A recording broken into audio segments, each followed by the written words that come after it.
Hello everyone. So before I really get into this, I just want to say this video does not include any, mage healer or mage berserker archer, whatever hybrid bullshit, because in my opinion that kind of defeats the whole purpose of healer. So with that out of the way, we're going to get right into it, splitting it up into armor, weapons, pets, and utility.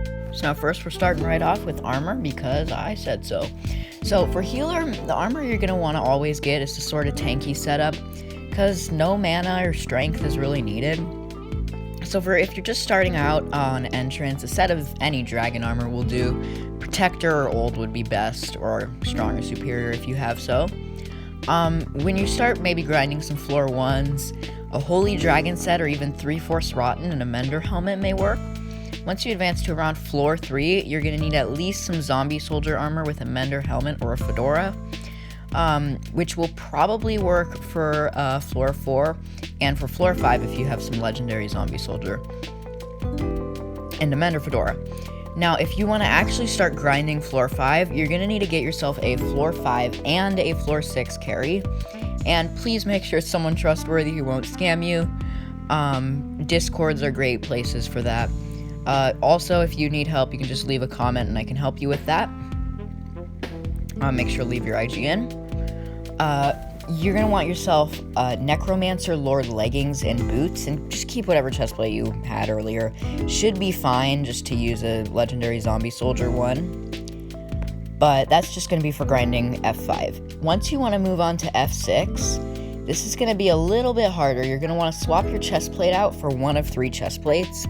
Since you are just grinding floor 5, you won't really have a huge cata level. So you're just kind of going to want either a zombie knight chestplate or a perfect tier 8 through 12 if you for some reason grinded to cata 30. Also a 5-star young chestplate does work, I've heard, if you wanted that. I don't really know about that though.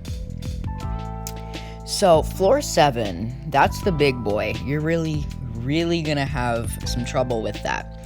So you're gonna need at least Catacombs 28 and the Necromancer Lord chestplate, and upgrading your Mender Fedora to a crown. Make sure everything is 5-star. You should be fine. If you really want to grind floor 7, get goldor armor. It's not that much better than Necro Lord, but it is still a step up. For reforges, this applies to everything. You're always going to want to do 3/4 giant on the legging, boots, and helmet, and then loving on the chestplate. The reason why you want loving on the chestplate is for mana. Not too much mana like necrotic, but just enough so you can use your Flower of Truth and AOTE teleport, which I will get to later. Also, I would recommend putting Last Stand 5 on an armor set like goldor or necro lord. Helps out with a little bit more defense. Also, hot potato bucket. Next category is going to be weapons. So there are 2 main weapons from after floor 4, really. Before floor 4, you can just use whatever you had. AOTD, Tacticians, Midas, whatever. But once you get into really floor 4, you're going to want to get yourself a spirit sword or an adaptive blade, or even an epic silent death, actually. So for floor 5, if you really want to start grinding it, you'll be fine with a spirit sword just for the first couple runs. You're going to want to get yourself a livid dagger. It will really be a huge upgrade in DPS. But the issue is it's not that great for room clearing, just to clear rooms, get rid of all the mobs. So that's where the Flower of Truth comes in. Now, the Flower of Truth is kind of pricey, but it is worth every penny of it because it has a special ability that really helps with room clearing, as well as it does more single hit damage than the livid dagger, though the livid dagger is still better for mini bosses and bosses because of the attack speed, and you can even carry that up to floor 7, and you can actually grind floor 7 pretty well with that. But if you want to go all in with floor 7, you can get something called the Astrea or Astria, I don't know. It's one of the Necron's blade swords. So it's pretty expensive, around 500 mil. It will do more single hit damage than the flower, and around 2,000 defense when 5-starred. Also, I would recommend applying the Wither Shield scroll on it for more healing. Okay, so next is going to be pets, and this is a kind of controversial one. So the controversy here revolves around one pet, the jellyfish pet. So before I explain what this use is, I just want to say the jellyfish pet is absolutely broken. You can't use it past like floor 4 or 5, but it is still absolutely broken, and I'm going to explain that in a second. Most people may say it's trash, but that is one of 2 reasons I was able to complete up to Fire Trial 28 with no Wither Cloak Sword. From its ridiculous healing, I was able to do it with someone around me with Holy Dragon Armor for the full set bonus. And using the jellyfish pet, well, just healing with the pots, and I was able to do it with Mastiff Armor and everything. So the second ability on there is just completely ridiculous. People don't really pay attention to it. It seems garbage, the base stats, but it's really, really good. If you want to get into dungeons, use a ghoul pet for entrance to maybe floor 3, given that it's like 90k. It's ridiculously cheap. And then for floor 4, I would grab yourself a jellyfish. You can carry that on to floor 5 unless you're having trouble surviving. Then you can grab yourself a turtle pet or a sort of tankier pet that's on a budget. The turtle pet, the issue with it is it doesn't give that much defense, though it's still an upgrade from no defense from the jellyfish pet. So after that and floor 6, you're going to have to make a pretty hefty financial decision, which will be buying a legendary whale pet. They're about 50 mil at level 100 with a shelmet, which is really what you need, at least level 90.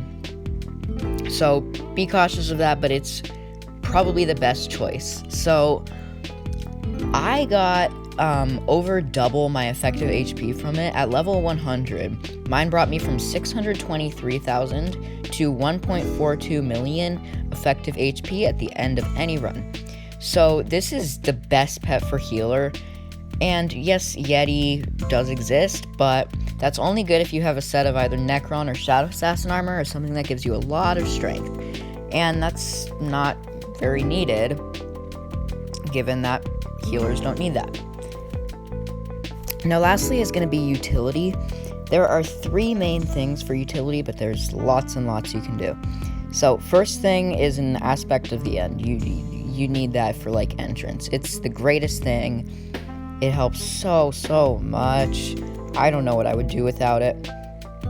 The next thing is a stonk pickaxe.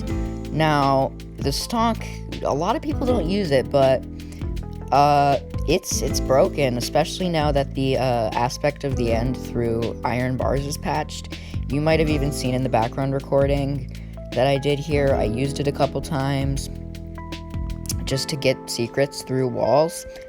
Especially cheesing trap. It's very, very good. The next utility item is one that all healers must have, which is any form of zombie sword. So for entrance, you don't really need one, but for floor 1 through floor maybe 3, you're gonna need yourself just a normal zombie sword is fine. From floor 4 to 5, you're probably going to need yourself a ornate zombie sword, which you get through the golden powder item, which is a rare drop from golden ghouls, as well as 1 enchanted gold block and the original zombie sword. So a little pricey. I think it's like 600k total, so actually not too bad. But next is actually really pricey, I think, unless the price has changed, which is the florid zombie sword.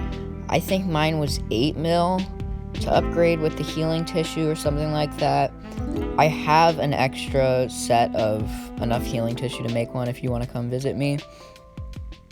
I can give you that, but yeah, it's really necessary. The next one isn't needed, but it's pretty nice, being the overflux. Now, it kind of helps for a little bit of extra damage and healing. I rarely use mine. I mean, I don't even have mine in my hotbar right now. It's not that useful, honestly. Now next is an item that I would never give up, being the ice spray wand. Now I know a lot of people just use it as archers or whatever, and that's cool. It is really good for archers, but it's also just good for any class. Now the thing with it is there is one sort of disadvantage to it, being when you hit mobs, there's a bug that they do extra damage. Hopefully that gets patched sometime. It was supposed to be patched a while ago, but it still isn't. It is still really, really good for mini bosses and the bosses to just stun them, and really the extra 10% damage is a lot, especially for your teammates, because it does work on your teammates when they attack your stuff. Now, if you get an ice spray wand, I would just say keep it. I wouldn't go out and buy one if you really want to, but yeah. So next is some sort of set for damage and only damage. Now, there are only 2 places you would ever want to use this, which is in the floor 6 giants phase and in the floor 5 boss phase. Now, I use 5-star superior, but a set of shadow assassin armor will work just fine if you don't have the catacombs level 30. So the reason I use this is just because in those 2 scenarios, there is 0 need for healing at all. All that's really needed is DPS, so I throw on that set. As you can see back in this recording, I use the superior for speed. That also works lovely. Well, overall, I think everything in this guide was pretty good. If you have any questions or comments, concerns, I don't care, anything, just leave them down in the comments below. Make sure to like, subscribe, or whatever the fucking people say. I don't care. Thank you so much. See you later.